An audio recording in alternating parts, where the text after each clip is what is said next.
Welcome to the Germinate podcast, where agriculture, business, and innovation take root and thrive. I'm Joe Sampson, and with nearly 2 decades of experience in agricultural equipment and scaling businesses, I'm here to bring you actionable insights, inspiring stories, and strategic advice. Whether you're an industry veteran or just starting out, this podcast is your guide to cultivating ideas, expanding your knowledge, and growing your venture. So let's get started and germinate your path to success. How many networking groups have you joined that meet a couple of times a year and fizzle out? I know a lot of us have. That is why we are creating the Momentum Networking Group. It's going to be led by myself and Mr. Jeremy Kredicke of Syngenta's digital strategy team. Our monthly virtual sessions are going to bring guest experts to help you grow and drive results to your company. Connect, learn, and build momentum together. That is the exact idea of the Momentum Networking Group. Sign up today at embosales.com/events. That's www.embosales.com/events. All right, folks, welcome back to the Germinate podcast. Before we get started here, I want to thank a few sponsors. First of all, this will come out right in the middle of the Farm Equipment Manufacturers Association fall convention, Farm Equipment and EMDA. So I want to shout out to those two for the support and what we do here at the Germinate podcast. So appreciate you guys. Hopefully it's a good show. I will be there in Las Vegas as well, getting all the insights and tips and trade secrets from the agribusiness sector, specifically the marketing or the OEM equipment sector, as well as the dealer side of things. So FEMA, EMDA, shout out to you guys. Shout out to GBGI out of Chardon, Ohio for making this podcast happen. Appreciate your sponsorship. Anybody else wants to sponsor, go to embosales.com, click on Germinate podcast, and you can find ways to do it. So all those that are supporting this podcast, we really appreciate it. Cannot be done without you. Grateful from the bottom of my heart. So thank you very much. Last but not least, we'll do a quick promo of the Momentum Network. That is the next one of those webinars will be, let's see, Friday, November 14th at 8:00 in the morning. So Friday, 8 a.m. You guys don't have anything else to do but to join a webinar. So jump on that. We're going to talk about kind of branding in agriculture and why that's important. And if you don't create your brand, somebody's going to do it for you. So very cool. It'll be Natalie Korvick with Discover Ag podcast. She is all over the place in agriculture, and so it's going to be a great one. So we'll see you there. With all that said, we are going to dive into a topic today that probably just needs to be said and needs to have some more attention on it. And we've got one of the foremost experts on all things soybeans here in Iowa, Mr. Grant Kimberley, the Senior Director of Market Development for the Iowa Soybean Association. Grant, welcome aboard. Thanks, Joe. Glad to be here. All right, let's just dive right into this. First of all, tell people a little bit about you, your resume, and then we'll kind of jump into all the craziness around the soybean policy, really the agricultural policies going on right now. So fire away. Yeah, so a little bit about me. Grew up here in Central Iowa on a family farm. We still actively involved with that farm today. So that's kind of where my roots are and what kind of drives me every single day. Also, I've worked over the years out of college. I worked a little bit for Monsanto back in the day in the seed industry, and then I've been with the Iowa Soybean Association for a couple decades now. So my role as the Senior Director of Market Development is to oversee all the demand programs for the Iowa Soybean Association, work with our industry partners, and represent our farmers and to work together on these key issues.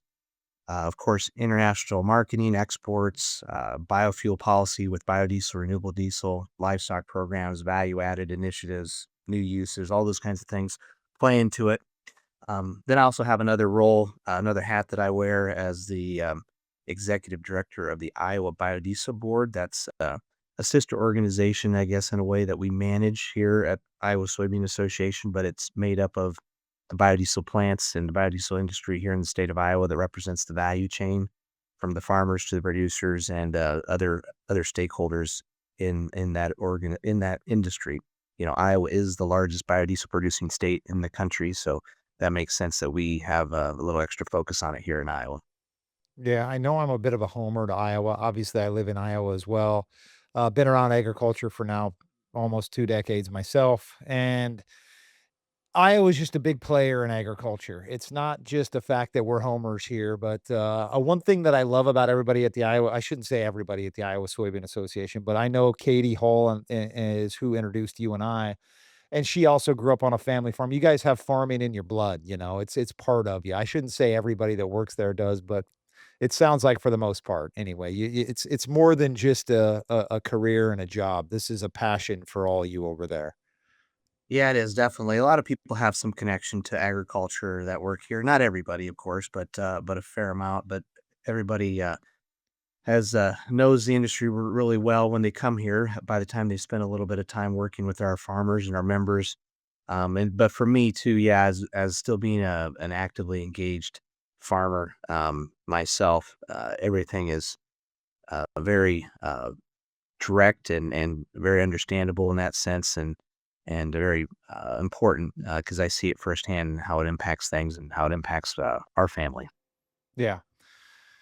Well, definitely you're qualified to talk about this. So let's dive into this topic. It's maybe starting to see the light of day a little bit here now, but for those that don't know what's going on in specifically the soybean markets right now, why don't you kind of unpack that? Give us a little bit of the history, start maybe a couple of years ago to where we're at today and why there's I mean, I don't want to use the word crisis, but I think we're damn close to it. Am I wrong? Yeah, I think you are right in that sense. It's not unlike it's not really like any crisis we've seen before, and so when it's hard to make comparisons, but certainly this is one of the more stressful times. I think it's safe to say for row crop agriculture for sure that we've seen in a long time. We have really high input prices, stubbornly high prices on the input side of things, the expense side of the ledger. That's been going on for several years, of course. There's lots of factors for that. Since COVID, of course, we've seen it in a nationwide inflation, but it's been really pronounced in the agriculture side. Of course, we do see some tariffs that are maybe making that a little bit worse as well on top of it on the inputs. So that's a challenge. And then, when you talk about commodity prices, um, they're relatively low for where, we have been, in the past. The last couple of years, we've been trending down in this lower, uh, price range, especially when you adjust for inflation and you look at it from that perspective and look at the cost structure. And there's lots of factors affecting that. We've had giant, uh, crops, globally, especially out of South America. We've got, some other demand disruption, I would say, and uncertainty going on globally as well and domestically here because lack of clarity on some of the biofuel policies. Of course, the uncertainty on the trade side of things, especially with China, who is the largest purchaser of soybeans in the world. They buy 60% of the world's imports or globally available supply of soybeans. So they're a pretty big market, and the U.S. has not sold a single bushel of soybeans to them yet this year. And a lot of that is also reflected in the basis, the cash price that farmers see. While futures prices may be somewhat similar to what they've been over the last year, basis is much wider on average in most places than what we would typically see this time of the year because, we're lacking the largest buyer at this time. So Yeah. those are some of the Yeah. challenges, and they've been going on for several years for different reasons. We also are seeing a little bit of the legacy of what I call Trade War One from the 2018, 2019 period. That's when Brazil really started to ramp up. The Chinese really made huge investments down there, and we're starting to see some of that uh, fruit bear itself, I guess, out now in the marketplace that we're dealing with today too. So there's some long reaching consequences, I guess, from that period of time. But lots of reasons, lots of challenges, and it's just a, a huge confluence of things all at once that's making it a very challenging period of time for farmers. Yeah. And just to unpack it maybe a little bit more is over the COVID years, those that were following agriculture, but really in any business, in any sector, commodity prices went through the roof. Demand went through the roof for everything. So it was a really, really good time to be a farmer and to be an agribusiness in general. And it was really only like a 2, maybe 2.5 year stretch. And then all of a sudden, that was like this COVID weird blip that we had in our world that hopefully never happens again. That was like the strangest times ever. And then, really, Trump has a movement called MAGA that we all know about, Make America Great Again, right? It's not the world's worst premise. I mean, everybody wants America to be great. The policy really, there's pillars of the policy, but really, its number one pillar is kind of America first. Um, why am I bringing this up? Partially because the tariffs were sort of I don't wanna say I don't wanna sit here and blame politicians, but I think the voters sort of wanted this America first. The intention behind, tariffs were, "Let's bring a bunch of manufacturing back to the US. Let's get into a little bit more fairer trade deals with other countries." And, all in all, that sounds good. The reality of kinda what happened was this concept of retaliatory tariffs, and China really put retaliatory tariffs on our agriculture, our grains. And as a result of that, they've been building up Brazil for like you said, Grant, since 2018. The infrastructure has been made. You can maybe unpack a little bit more about what that means, but they now, not only can they grow crops down there, they also find ways to deliver them and get them to market. Um, and as a result of that, now 60% of the world's or the ups the biggest importer of soybeans in the world, or another way to look at it, a really good customer has decided to not place any POs with us. Did I Mhm. kinda unpack that right, or am I missing I'm sure there's a ton missing there, but I'm trying to lay it out for the layman here listening. Yeah, yeah, that really, uh, covers it really well. I mean, the rest of the world combined doesn't equal China, and so that's they're just the 800-pound, gorilla, in the marketplace. They have a large population. They've got a decent their standard of living has improved. They've got a growing middle class. First thing people do when they have more income and they move more into that middle class lifestyle is they add more protein to their diet. So their demand for protein has grown dramatically over the last couple decades, and it continues to grow. And that requires a lot of feed to grow to feed those livestock industries and sectors. And China has a culture and a history of eating meat, and so that's where really the demand is, and they're just a huge marketplace there right now, and they've driven a lot of the expansion of global soybean production over the last decade or so, and here more recently have put a lot more emphasis into Brazil and a little bit to Argentina as well because they want to diversify their sources. They don't want to be as dependent on the United States. Um, and so that's the challenges we as soybean farmers have had to face here recently, which we historically have had pretty good market access globally, just about everywhere. We really haven't had major trade barrier issues from a soybean industry perspective. There's other sectors of agriculture that have had other challenges, but we've had it pretty good there. And with soybeans to China, we have historically exported anywhere from 24 to 36 million metric tons of soybeans. And to put in perspective, we're going to be growing, 120, 125, or 115 to 125 million metric ton crop in the United States most years. So that's Mhm. a pretty sizable chunk of the demand structure. Right, that's a huge number to make up, and part of it is well, I'm asking, I don't know. I'm by no means an expert, but is part of this because Brazil has been able to or South America, specifically Brazil, has been able to grow just so much more soybeans over the course of the last 5, 6, 7 years, that's created this they're now a player in the industry. I think Brazil grows more soybeans now than the US, is that accurate? Yeah, Brazil's soybean crop is projected to be in that 170 million metric ton range, and that change just really happened around the late 2018.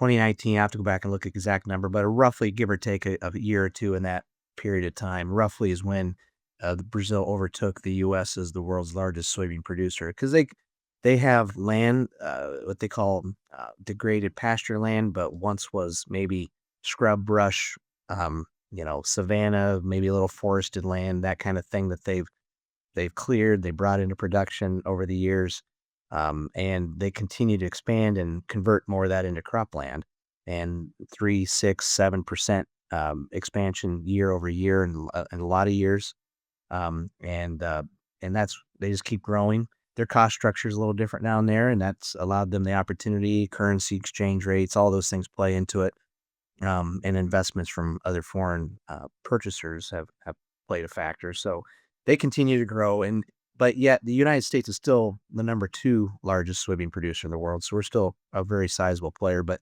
it's changed the dynamics with strong competition, global competition. Sure, sure. And as Brazil is not letting up either. I mean, they're continuing to find more and more land. In fact, there's big major companies that are kind of investing in sort of the infrastructure as well, right? Yeah, I mean, all the major multinational traders and soy processors and everything else are down there as well for the most part. And that they put resources in there too. And Brazil, they do it a little differently sometimes. They kind of have this barter system where sometimes you trade what they call sacks of soybeans for services and products and things like that. So maybe the cash flow needs are slightly different in how they operate down there than what we're used to in the United States. So that plays into it. As I said earlier, currency exchange rates, their currency is very weak, which makes their exports very competitive on the world market. And that's a factor. But all this really, if you want to trace back how Brazil really got its start was maybe back in the 70s when during the Nixon administration put an embargo on grain exports to Japan and some other things like that. And Japan and the EU went looking for alternative suppliers, and they put some investments down in Brazil and helped that industry kind of get off the ground. And of course, we see the in the Carter administration, how you had the Russian grain embargoes and those kinds of factors all seem to really just help the global competition continue to ramp up and expand and make kind of giant leap step changes forward. Uh, Sure. and the last trade war, another big step change happened. I mean, all these things were happening to some degree anyway, but those Right. kinds of major geopolitical events is kind of where you see from just a gradual to a big step change.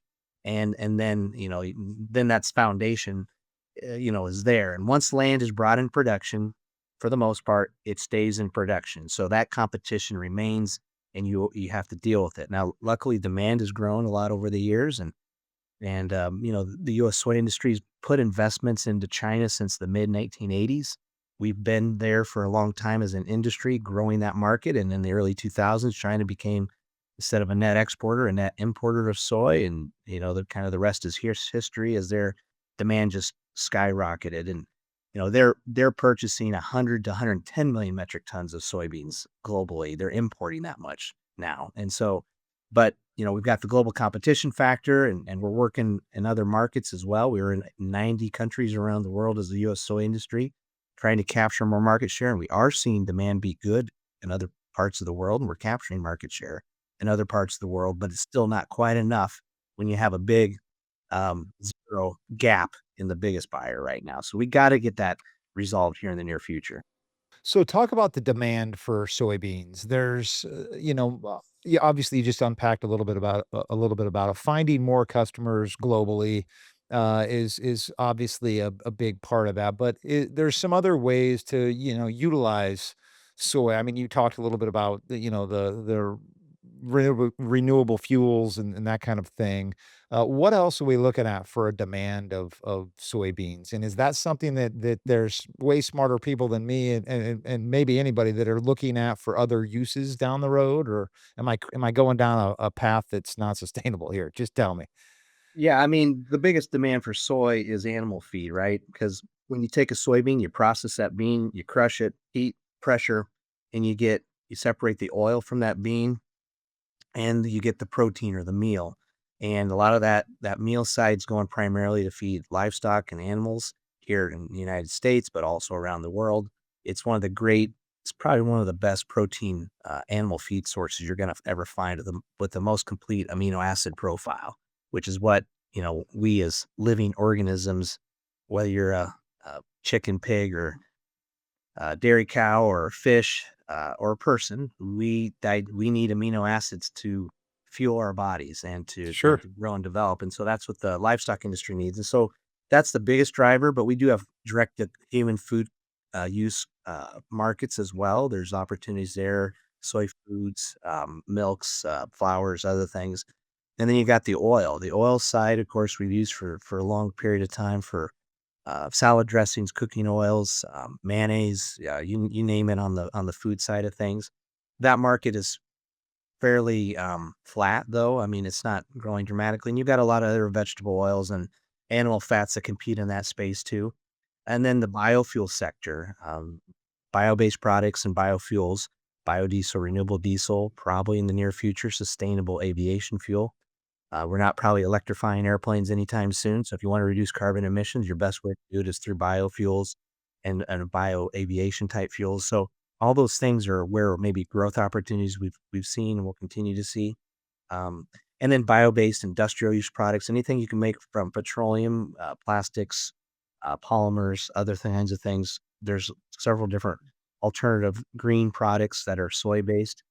Things like, firefighter, foam, that's, PFAS free. We hear about that being a negative chemical sometimes in those, uh, some products, including firefighter foam, but we can replace that with, soybean meal, and that's pretty cool.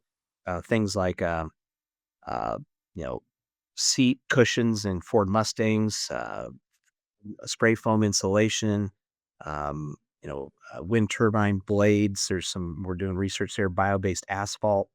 All those are new use and other development opportunities for soy. And if you just look at a food ingredient label, you're going to see usually a soy component on a lot of different food ingredients. So it's really we call it the miracle crop because you can do so much with it, and there's lots of uses for it. But by and large, the big driver is the animal feed side on the protein side, and then a little bit on the cooking oil side and biofuels on the oil side as well. I'm tangenting here a little bit. Do you watch the show Landman by chance? A little bit. I've seen it a Uh, little bit. Yeah. there's a part in that where, they're questioning the oil and all the uses, and you kinda just went on that Yeah. with soy and oil. There's so many uses that nobody even knew about, specifically with petroleum and oil. It's crazy. It's same with soybeans. So, I remember that line. Yeah, I did see that episode, and I yeah. remember that Yeah, line, and I actually, did think about soy. I'm like, "Well, soy, we're kind of the bio-based version of that." there you go. Well, hey, Billy Bob Thornton, your next show, let's do something on soybeans, man. There we You could go. film in Iowa. We'll make it happen for you. We should do it. Yeah, exactly. That's a And we've great got show. in our land, the Midwestern US is we kinda have their black gold that they mine out of the ground. Our black gold is our soil, so, There you go. because it's There you so go. allows the US agriculture to be so productive. There's only a couple regions in the world that have that productive, high organic matter type black type soils that you see in the US Midwest, Ukraine region and Northeast China, and a little bit in those areas, and then here, and that's really it for that type of rich soil. We can grow agriculture in other places, of course, but the productivity is just off the charts for that kind of a resource that we Exactly. have in the US. Yeah. Brazil might be able to grow more crops than the U.S. or, quantity, but they can't out yield us. And that's one thing that we can probably say that we still have cornered. Uh, But they're and closing the gap through they're closing research the, and yeah, genetics and yeah, everything else. But, it's a little more costly for them to do that. They've got to fertilize a lot more and spray for, pests and everything because they're in a tropical environment. right, Gives them an right. advantage, but also there's a disadvantage they have to manage too. Yeah, yeah. Well, and to kind of continue this conversation, the consequence from all the things that have happened over the course of the last, and you brought it back to like the Carter and Nixon administration, which I never even knew, but it all makes sense. I mean, all these things are escalating effects, and kind of for every action, there's an equal and opposite reaction, right? Sure So, is. uh, these things have been happening for years and years and years. We're in this place now where when I was in business, before what I'm currently doing now, it was always talk that said, "Okay, China's not buying as much this year," and I'm talking, let's go back 10 years. China's not buying as much soy or whatever this year, grains, but it's a revolving circle, so whatever China doesn't buy, we can be able to sell it down to Brazil or sell it to somewhere else, and it's a global market, so it'll all even itself out. That that probably can't be said anymore, right?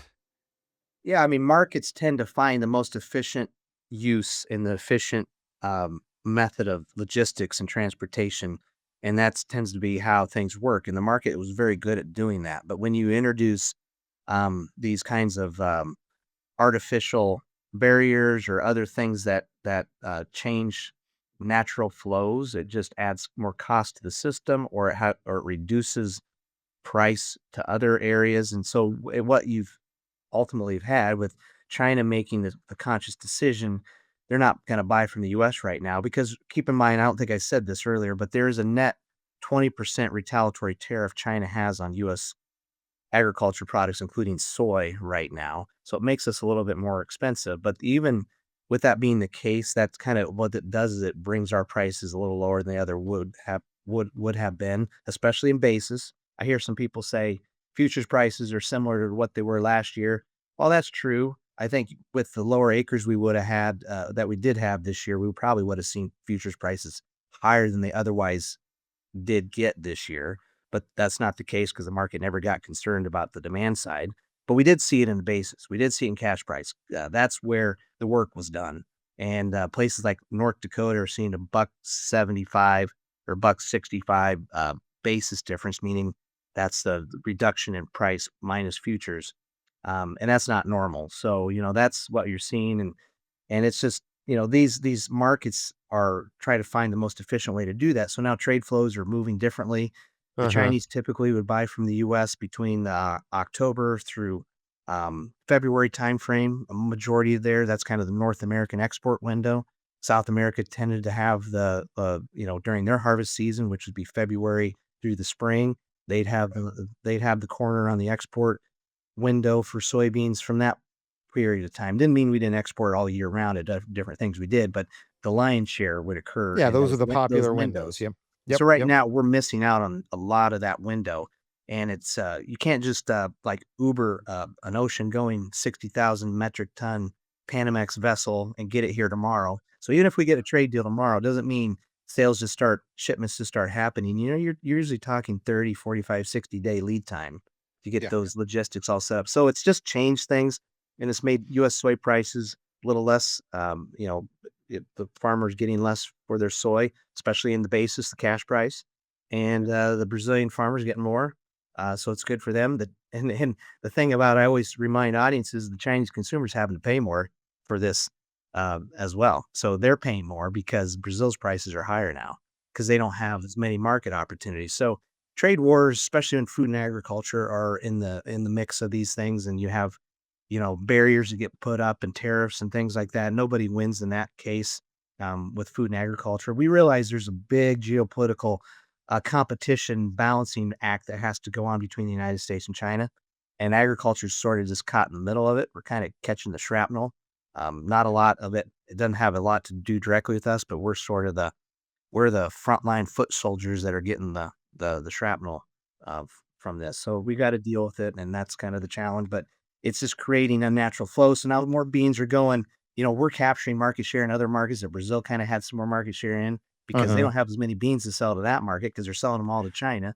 So the Right. market is just it's like a balloon, and you're Yeah. pushing that balloon one direction or the other. The market's figuring out new ways to move beans, but it's at a price, right? And sometimes our prices are lower somewhat than to make sure we're competitive in those other markets, and it's a lot of it's reflected in the cash price.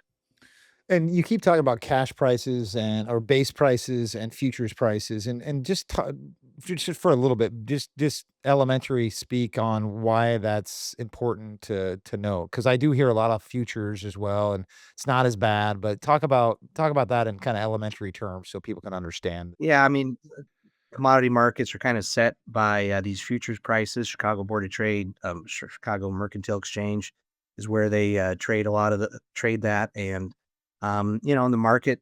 makes determinations. There's different participants in the market, fund investors, commercials, farmers, everybody else who buys and sells, and commodity markets are very efficient. And then you have a term called basis, and that's like the what we call futures minus the difference between futures and cash prices. And that's really reflected. A lot of times that's reflected in transportation costs, how far they were from Chicago, which is where the market was set. And there's other factors, supply and demand. If you have a bigger supply in a certain area or less demand in a certain area, then the cash price would sometimes do the work. It would narrow or it would widen a little bit, and meaning depending on those scenarios. So places like North Dakota, where they're very export dependent, a lot of the beans growing up in the Dakotas going to put on trains, shipped to the Pacific Northwest ports, put on vessels, and go to Asia, especially China. Right now, that's not happening. So their basis is very wide right now. Their cash price is extremely low, I see. I more than gotcha. normal. In Iowa, we're a little more diversified. We have more soy processing here.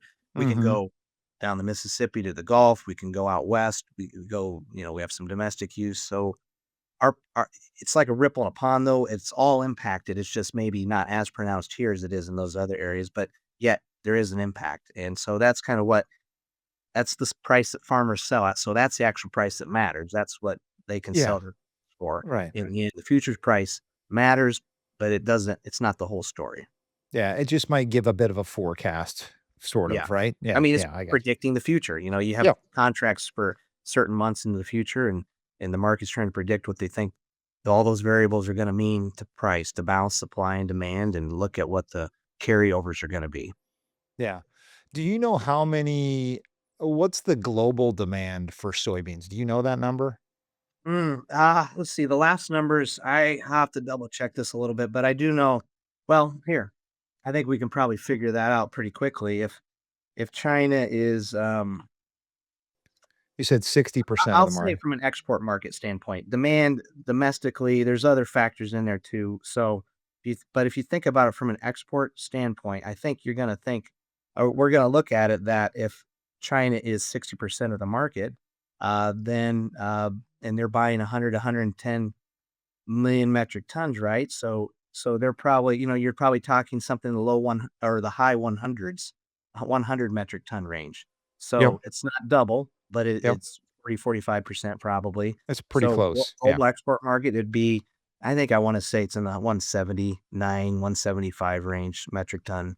Got Um, it. but I have to go back and look at that one. I haven't looked at that one lately, but I think it's somewhere in that range. Yeah, not that it really matters, but it's one of those things where, my brain goes to and we'll get into how we fix this here in a second, but the problem is still what we're talking about here, and my brain goes to, and correct me here if I'm wrong, but it goes to, is there just not enough demand for all the soybeans that are grown in the world today? Is that a reality that we have to deal with, or is that a false statement? Temporarily, you could say maybe in some cases, if you had normal trade flows and you looked at where global demand was and supply, I think it is safe to say because of the expansion of Brazil, maybe supply has outstripped demand a little bit, but we're not too far off if we had a normal trade flow. And that's the job of the market. If it's at a certain price point, it's going to usually incentivize additional demand. If it's at a higher price point, it's going to disincentivize some additional demand. And you're at a price point right now where, for the most part, we would be incentivizing demand. Yeah. If we had a normal trade situation and all the markets were purchasing and it was just on a normal, Cha chaotic time. constricted Yeah. Yeah. point, I think we would see demand would be pretty good, especially with lower acres in the US here this last year, but that was somewhat a reflection of a price as a response to Uh-huh. the large Brazilian crop. So it's close, and the market tends to, it kind of does that where one starts to outstrip the other a little bit, and then it kind of does this a little bit. And, Sure, sure. it's a balancing act, and you're going Yeah. to have that will occur. And you're just, you have one short crop someplace in one of the hemispheres, and then maybe all of a sudden you're back on the other side of that ledger. We've seen several good crops are grown around the world here recently, which is, added to that. We've seen very stubbornly high input prices, and all that is where that's brought this cost margin squeeze to farmers. Yeah. You got trade problems a little bit on the demand side because we just don't have access to all the markets. And then you've got good production globally, and then you got high costs. And that's kind of the perfect storm of causing a lot of the stress and probably the most financial stress farmers have seen, in quite a while. Yeah. And, I half wonder too, and I'm interested to hear your take on this, is that yes, this kind of, everybody's used to agriculture going in cycles. It's good, it's bad, it's good, it's bad. It does this, but it's kind of like the stock market. In the end, it evens itself out. This one feels a little different. This downturn feels a little different. Really a twofold for me. Number one is we have these kind of trade tariff, I don't want to call them wars, but conflicts or, decisions, unknowns, uncertainties that we need to get figured out, which we've seen a little bit of this in the past. But number two, and maybe more importantly, but I'm interested in your take, is Brazil has never been as big of a player as they are today. We've never really seen that in the past. Like you just said, this is a relatively new phenomenon of Brazil taking over. So, um, is that fair to say, or what's your take on that? Do you even understand the point I'm trying to make here? Or? I mean, we've always had this. It's kind of a three-way race, in global competition for the last couple of decades between U.S., Brazil, and Argentina, and maybe to a lesser extent a little bit Paraguay, Uruguay. But more recently, Brazil is continues to grow because they have a lot of land that is not in cultivation that they're bringing into cultivation, and that's creating these problems right now. And you've got, some economic headwinds, you got inflation and maybe a little bit of a hangover still from COVID and some of those factors playing into this. Yeah. And all these things are coming together, and Brazil has been able to make some huge investments in their infrastructure thanks to some of these countries that we've talked about. And that was always their big Achilles heel. Their infrastructure and logistics were just not that efficient and they're very costly. Uh-huh. US always could outcompete them in that area. That gap has narrowed significantly. We're not too far apart anymore. So we've lost a little bit of that advantage, and that's some of it is the investments been made down there. And so it's the lack of investments being made up here where things like our lock and dam system and our rivers, like the Mississippi, Ohio, and those river systems, if we had those improved on, that would help us improve our efficiency. Probably more port infrastructure would help.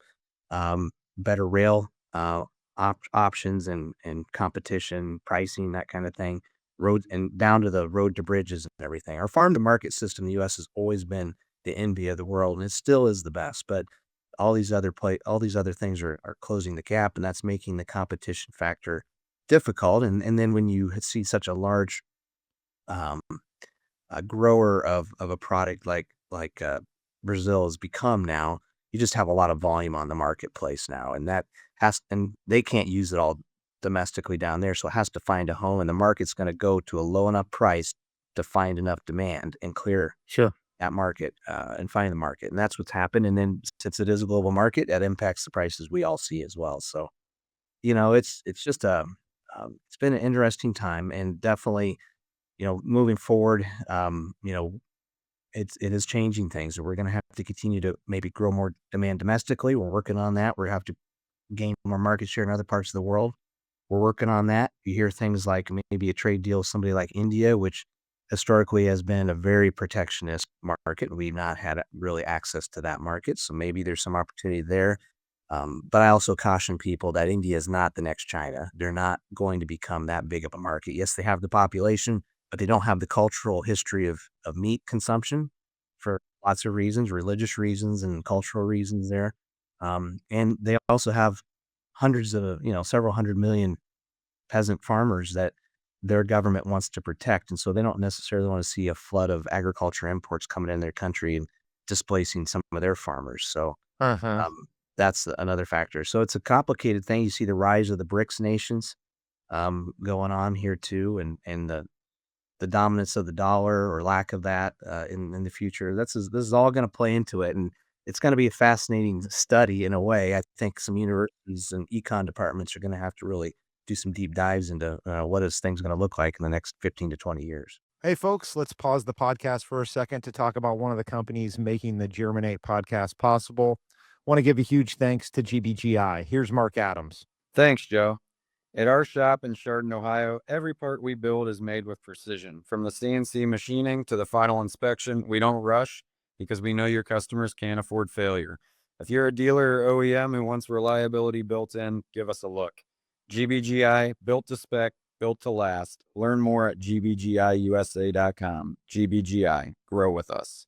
What role do you think the technology as far as an advancement in technology as far as like seed genetics and different fertilizers and equipment and all that has played? It seems to me now that when I was a kid, it was really hard to yield a crop, but now like they're drought resistant, they're weather resistant, they're this resistant. I mean, it's super impressive what those seed guys have done and those companies have done. The technology is amazing.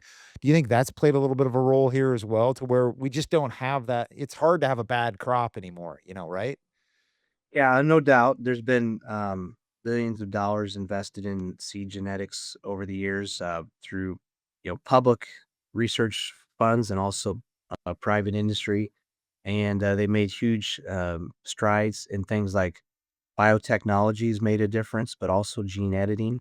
Mapping the Mm-hmm. genome of these plants has allowed uh, researchers and seed genetic folks to be able to pinpoint uh, how you can turn a plant on and off certain characteristics and help it be a little bit more weather resistant to handle some of the extremes in climate and weather, which we've had that for ever. It's just maybe it's a little more pronounced now, but these genetics are a little bit more hardy in those regards, and so that does help us smooth out the dips and valleys of some of the crop production cycles that we've seen. But we actually have had pretty good weather here recently, when I say recently, overall over the last decade or so, globally, where we're getting enough rain when we need it. We are getting warmer on average, but not to the extremes that it impacts crop production. And so we've had pretty good yields. I mean, in the end, the last major drought we had in the United States was in that 2012 uh, time frame for the Midwestern crop production region, anyway, and that did severely curtail our crop production ability because we had some extremely high temperatures and coupled with dry weather at the wrong period of time in the growing season. But since then, we've had blips and maybe there's small windows of problems with weather and an area here or there, but they've not been as widespread. Um, and so we've been allowed to grow better crops, and then, of course, the genetics have played in that because even if we do get a little dry spell, those crops can hang on a lot longer. We Right, can we right. can we can handle the diseases and pests better. Education's better. We as farmers, there's been a lot of research and education that put into these things, and we're learning these things as well. And equipment has become better. We've learned that maybe the growing season length is extended just slightly, and so we can plant a little earlier, and that maximizes yield potential a little bit too here. And the same genetic improvements that held back South America in the past, they're making some of those down there. They have different challenges down there. They're a tropical environment. Their soils are much different than ours, and they have a lot more pests and disease and fungal issues. But there's tools for that that they're using to manage it. So all those things, farmers are understanding how to manage the crops even better now. So it's a combination of better management, good technology, seed and equipment, machinery, and then sometimes a little good luck with some good weather mixed in. Yeah, I mean, if just take this year in Iowa, my gosh, the growing season was unbelievable. I've never seen anything like it where it seemed like it rained every day in what, July and part of August. It seemed, or maybe even June, July, and I was like every day it rained like, half inch in central Iowa. And you drive around and look at the crops and they were just unbelievable. Now we got a dry spell here, which is perfect for harvest, but yeah, But as we it's an turn but I'll to add to that though, as it turns out, as we're finding as we're going through harvest, we notice on our own farm and you see these reports, I think, statewide and even Midwest wide. Uh, they ac- what the crops actually the corn suffered a little bit from excessive moisture. We found out that you know we found this not on our farm many times. We tend to have our best yielding crops on years that were slightly drier than normal than when we're wetter than normal. As long as it's not too dry or too hot, there's a fine line there. But Right. um, because we had thing called southern rust that came in on corn. There's a little tar spot you hear about too, and some other diseases, but especially southern rust. And it really did a number on kind of came in late because of the high humidity and moisture, and it prematurely started to shut down the corn crop as it went through its maturation process a little bit sooner than it might normally do that, and then is impacting corn yields. Now, it didn't impact soybeans as much because soybeans are a later maturing crop. Sure. It's a window of putting on yield is usually in August, and it wasn't as wet in August. We had enough rain. Soybeans need enough rain, and we got it at the right times. That soybean yields look to be pretty good. So it's been interesting. Yeah, the crop was set up to be the biggest we've ever seen. It might still be pretty big because the acres are pretty big, but I think when it's all said and done, we'll probably be lower than we were last year when it comes to corn. Soybeans could be similar though. That's interesting. But it's funny how weather works.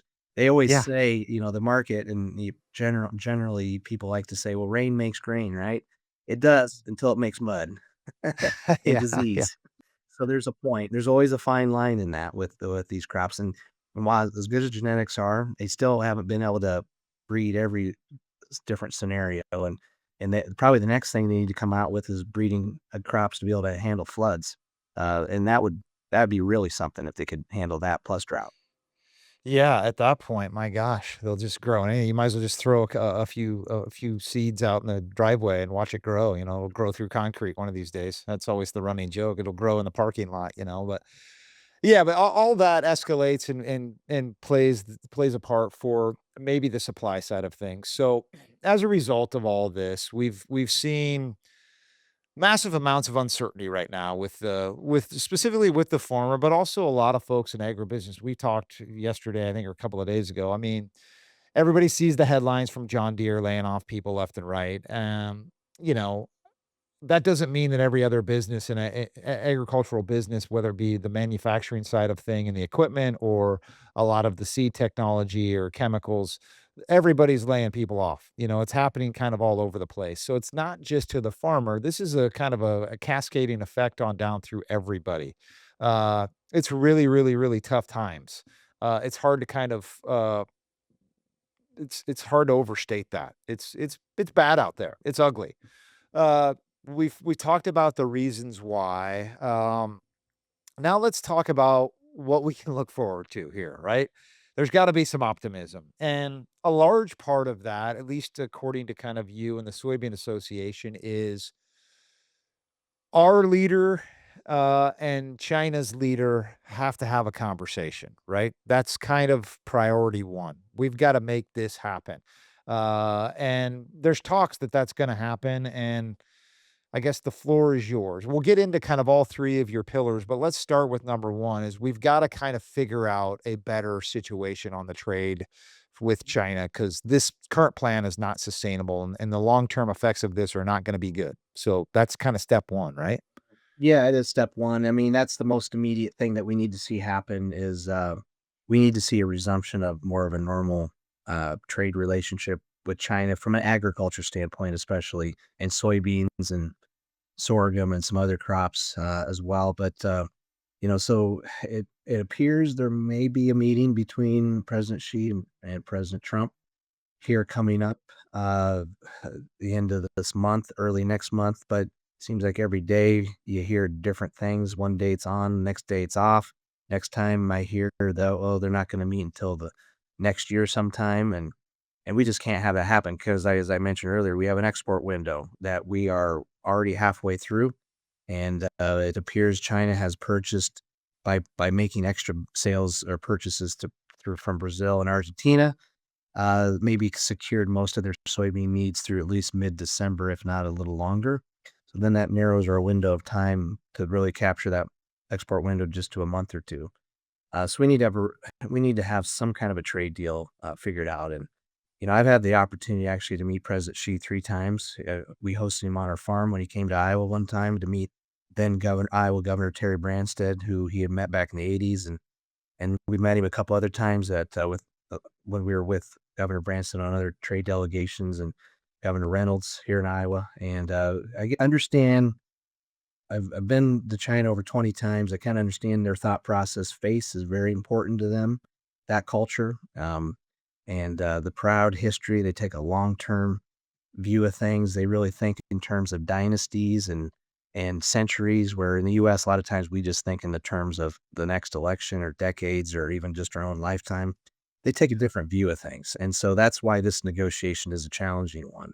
But they need to get together and talk, and I think it's gonna come down to those 2 leaders have to figure out where their middle ground is and how they can, find some, way forward for everything and all the other issues that are not ag related that are a part of this. And so that's the first pillar that we have to have, because we just can't, diversify our way into other markets, especially not probably in the next several years that quickly when China is such a big piece of it. So we don't have to Yeah. have all that market, and we're gaining market share other places, but we got to have some of it again. Yeah. And you say I asked you the question, well, what does a meeting it's just a meeting. What's a meeting gonna do? And I thought you had a very interesting answer to that, and tell the listeners about what a meeting is more important than you think, because that means something maybe a little bit different, right? Yeah, and I guess that's the thing too. Those 2 leaders get together, that does mean that probably behind the scenes, they've already hashed some of the big sticking points, and, it probably means that maybe we're gonna see some kind of a deal, because neither one wants to go to a meeting and then have nothing to show for it, I don't think. And so I think that's what we have to if we wanna, um, read the signals or read the tea leaves, that's how to look at it, but if that meeting doesn't happen, that means, they hadn't got to any of that they hadn't gotten that far yet. So, and I Yeah. know I heard, Secretary, uh, Bassett, Treasury Secretary's meeting with his delegation, U.S. Trade Representative Jameson Greer.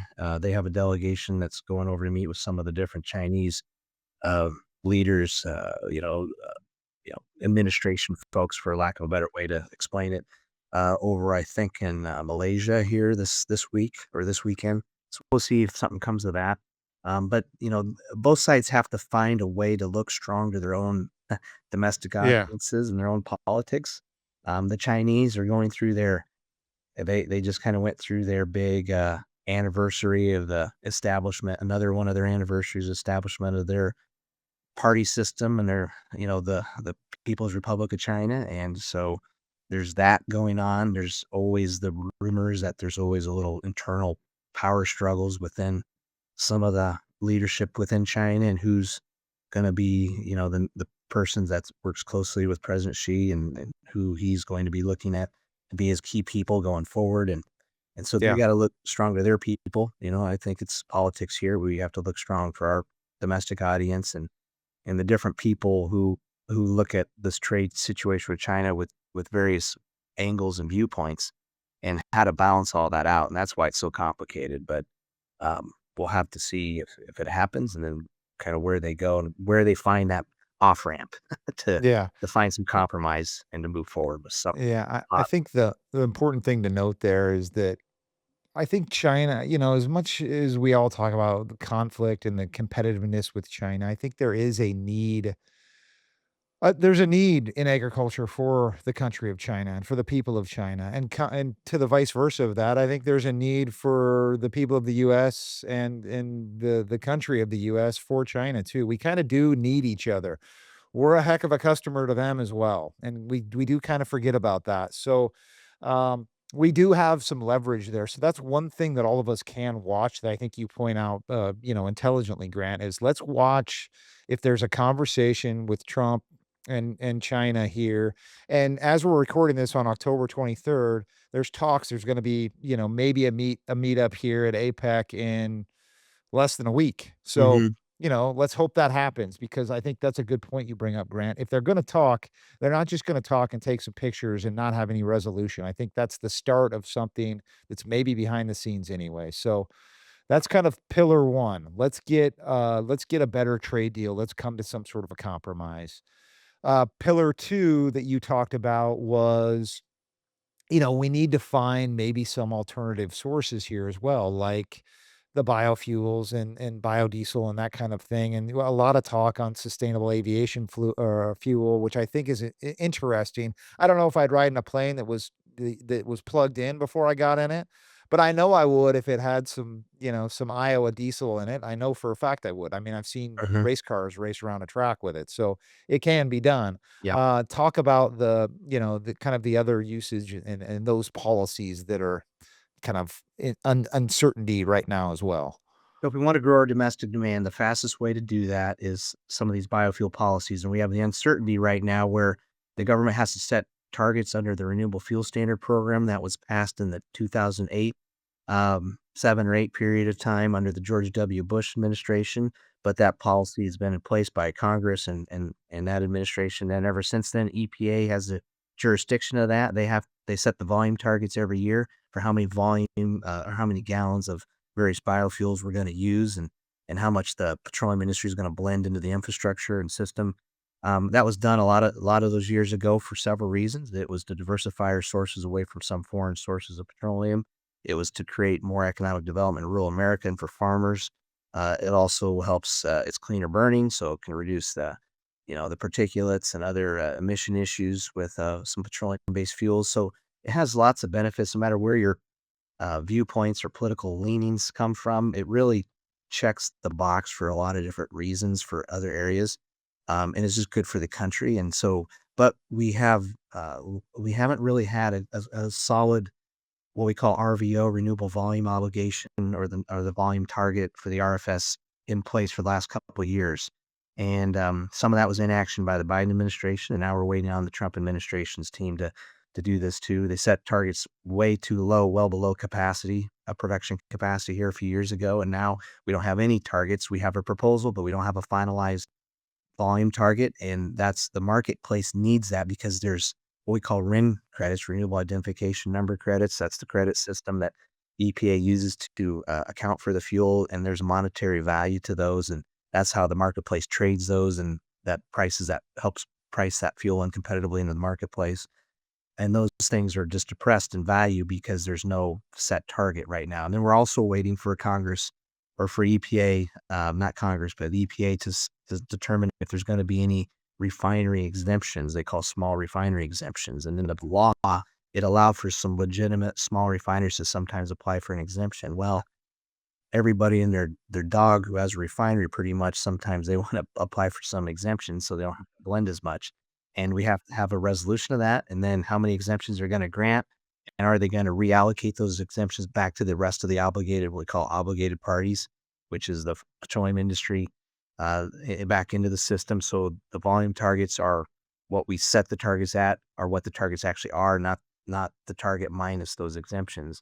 And all that plays into the demand for biofuels, and then that's gonna play into the price for that farmers see for their commodities like corn and soybeans and other things that go in to make it. And then you've got small town biodiesel plants right now that are really struggling because they are way underwater. They don't have the wherewithal to make it through here. A lot of these are farmer-owned or investor-owned, small town, Main Street investor types. And these companies are in big trouble right now because we don't have the finalization because 'cause they've been underwater for several years, and margins are negative because we don't have finalization of this policy in place. And these plants were built with those policies, knowing those policies are gonna be there for decades to come.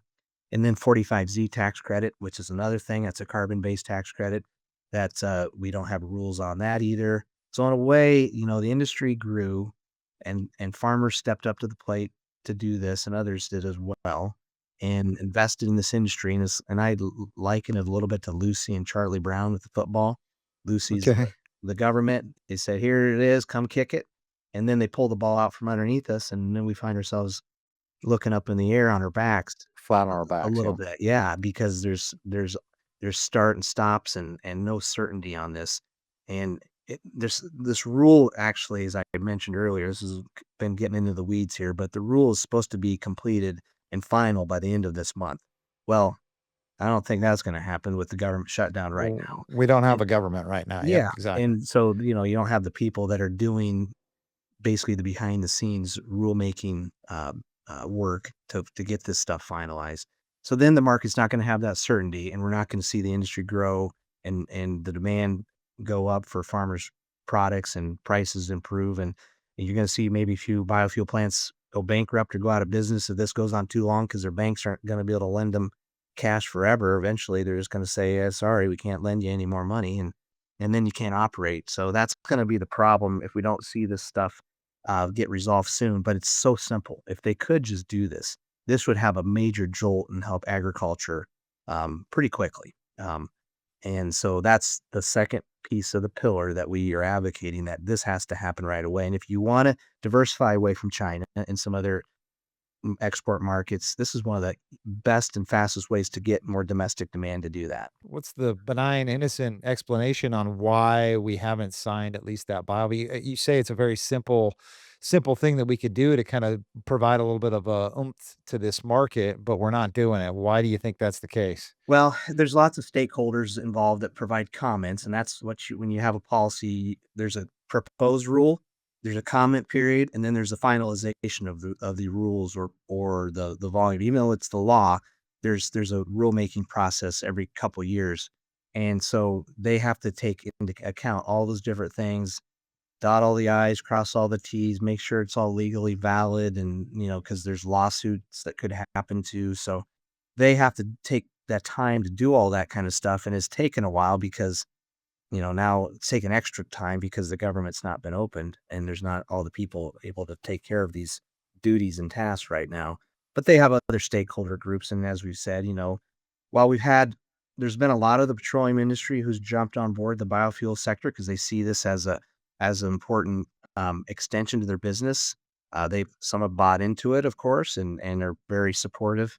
But there's certain segments of it who are very resistant of it because every gallon of biofuel can also take away a gallon of liquid petroleum fuel. So there's been a little push and pull, in that regard, and that slows it down. And the government rulemaking process has to try to balance all those different constituent groups, which with President Trump's constituency of agriculture and petroleum are two of his major constituents who aren't always on the same page. So Yeah. that slowed this process down. But overall, there's been most of an agreement. And I can tell you the petroleum industry certainly would like to see biofuels be more successful than electrification. And, the next time you have a different administration, that push might be there again, where all of a sudden it's all time to electrify everything. And then you don't use any gallon of liquid fuel, whether it's biofuel or petroleum based. So that's why a lot of the industry has said, hey, you know what, this is a good diversification for us. We want to see it grow, but there's a few holdouts. So that's slowed things down a little bit in this process. But if we want to get demand going for farmers and help farmers and these small rural jobs that these biodiesel plants offer, let's get this program back on its footing and on track here now. We got to have this right away now. So that's why it's a little bit of a time consuming process. We're optimistic, but Yeah, I gotcha. time is of the essence right now. Yeah, this stuff we can't kick this can down the road in too much longer. To your point, there's too many businesses that are in deep, deep trouble right now that need assistance and help. And that leads us to kind of the third and maybe final pillar that you guys are working on and wanting to, put some emphasis on. And it is probably the worst thing for a farmer. In fact, I know it is because I've talked to many of them and they hate this word, but it's the whole assistance slash aid. The unfortunate thing is it's really the only way to get them through, specifically probably this year and maybe, maybe next year as well. But that's another kind of platform that needs to be ironed out, situated. When the government gets back up, let's go. Let's figure this assistance or aid or whatever you want to call it program back. No farmer likes to take it, but sometimes you have no choice. Yeah, it's we've got to have that in the short term for sure. Here we need this financial. We're calling it really a bridge to help bridge into these better times. Of these trade deals get more certainty and get resolved down the road. And if the biofuel uncertainty gets resolved and more certain here in the future in a positive way, things could be a lot better down the road. But we're not there yet. And unfortunately, even if we had some more certainty on these things, I think it'd still take a while for those to kick into gear. Agriculture is national security, and that's why it matters. Agriculture and energy are really national security issues for the country, and that's why uh, governments do get involved. And quite frankly, every government around the world gets involved with their own agriculture and energy sectors. Every every country manipulates it to one degree or another, or Yep. helps support it, or put a backstop behind it because it is so important. And that's where you want the market to work, but you're always going to have a little government. uh, the fingers of the government are always going to be involved to some degree. And there's a lot of things outside of farmers' control, all these geopolitical things, political policy things that impact the marketplace that they just don't have any control over. And you want to maintain the farms, the family farms, you want to maintain the solid, stable food production that is such an asset to this country. And you're going to have to, help bridge it through here a little bit to the future. And as I've said too before, if you don't you could look forward to the future. But if you're, let's say you're injured and you're at the hospital and you're bleeding out on the table, you might look forward to something that's down the road if you could survive it, but you might have to have blood transfusion in the meantime to get to that point. And that's kind of what agriculture's having to face right now for lots of different reasons. The trade is one piece of it. The policy uncertainty in biofuels is another piece of it. The high costs and input side of things, which that's another story. Actually, I would throw a fourth pillar in there, and that's addressing the high costs side of things with agriculture. And Senator Grassley and Senator Ernst here in Iowa and other senators have introduced a Fertilizer Study Act bill to take a look at that competition for fertilizer production. But we're not just talking about that. We're talking about machinery costs have skyrocketed, and all kinds of other things too. So, and then there's some tariffs that impact the inputs, and so we need to see some. We're advocating for tariff relief on some of these inputs, like phosphates, and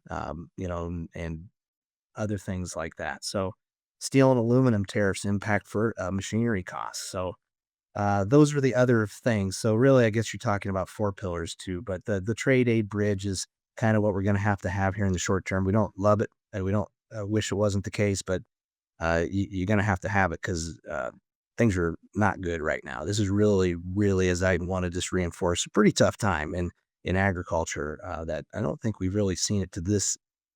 It hasn't been this deep and this troublesome in quite a while, especially if this goes on for much longer.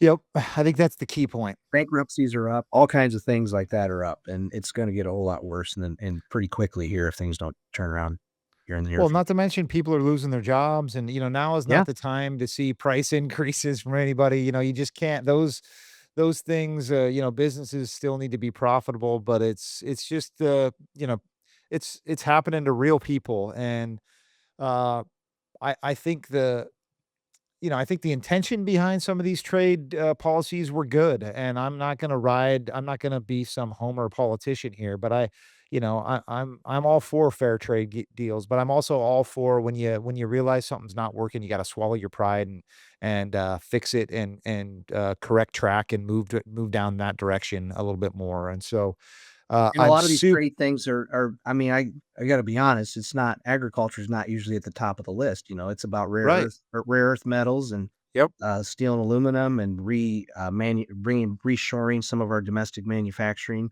Boeing airplanes, those kinds of things are probably. I mean, soybeans have got everyone's attention here more recently, but it's just one of many other things. So we're hopeful the trade deals do add into more, but we've always had pretty good market access.